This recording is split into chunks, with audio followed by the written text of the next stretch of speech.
আজকে আমি ভাইরাল মুড়ি দিয়ে মিষ্টি এইটা তৈরি করেছি। হ্যালো এভরিওয়ান, আসসালামু আলাইকুম। আশা করি সবাই ভালো আছেন। আলহামদুলিল্লাহ আমিও খুব ভালো আছি। বৃষ্টি বিনায়ক পেজ থেকে নতুন একটি ভিডিও মানে একটা রেসিপি শেয়ার করছি, তা হচ্ছে ভাইরাল মুড়ি দিয়ে মিষ্টির রেসিপি। মুড়িগুলো আমি ভালো করে ব্লেন্ড করে নিয়েছি। তারপর এখন আমি আধা কেজি দুধ যেটা জাল দিয়ে রাখছিলাম সেটা শুকিয়ে গেছে। তো আমার এই পর্যায়ে চলে আসছে দুধগুলো। এখন আমি মুড়িগুলো দিয়ে দিব। মুড়ি আর দুধের সাথে মিক্সড করে নিব আমি ভালো করে, একদম শুকনা করে একটা মিশ্রণ তৈরি করব। এই তো আমার এখানে রেডি হয়ে গেছে, একদম শুকিয়ে ফেলছি। তারপর আমি এটা এখন নামিয়ে নিব। এখানে আমি তেজপাতা, এলাচ আর দারচিনি পানি দিয়ে চিনি আর একটু লবণ দিয়ে আমি চিনির শিরা তৈরি করব। আমি চিনির শিরাটা আমি চুলায় বসিয়ে দিয়ে তারপর আমি এখন যে মিষ্টির যে ডোটা সেটা তৈরি করব। এটা গরম থাকতে থাকতেই করতে হবে, না হলে দানা দানা হয়ে থাকলে আর মিষ্টিটা হবে না। তো ডোটাতে আমি এখানে গুঁড়া দুধ, বেকিং সোডা দিয়ে ভালো করে এখন একটু মিক্সড করে মুথে নেব।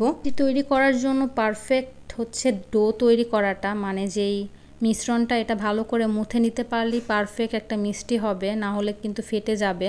আমি কিন্তু অনেকক্ষণ যাবত এটা মেখে ভালো করে ডোটা তৈরি করেছি। তো এখানে আমি ঘি আর একটা ডিম দিয়েও ভালো করে মেখে নিচ্ছি। ডোটা যতক্ষণ টাইম লাগিয়ে মানে মুথে নেওয়া যায় হাত দিয়ে চেপে চেপে ততই ভালো হবে। তো আমি এখানে আবার একটু সয়াবিন তেল এড করে হাত দিয়ে চেপে ডোটা তৈরি করে নিয়েছি।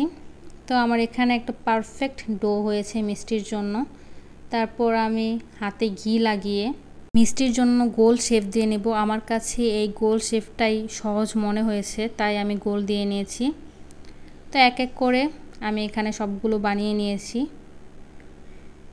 গরম তেলে এখন আমি মিষ্টিগুলো ভেজে নিব। মিডিয়াম আঁচে আমি মিষ্টিগুলো ভেজেছি।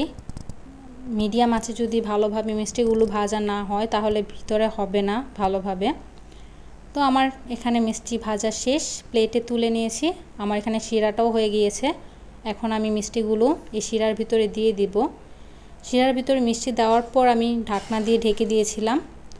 আমি কিছুক্ষণ চুলার আঁচ বাড়িয়ে শিরার ভিতরে চিনির শিরাটা যাতে ভালোভাবে মিষ্টির ভিতরে ঢুকে এই জন্য। তারপর নামিয়ে কিছুক্ষণ ঠান্ডা করার পর আমি টেস্ট করলাম যে কেমন হয়েছে আমার এই মিষ্টি। তো আমার কাছে কিন্তু খুব ভালো লেগেছে।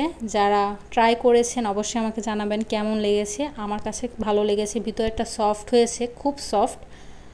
আমি পারফেক্ট একটা মিষ্টি করতে পারছি, এটা আমার কাছে খুব ভালো লেগেছে। তো আজকের ভিডিওটা এই পর্যন্তই। লাইক, কমেন্ট, শেয়ার করবেন। আল্লাহ হাফেজ।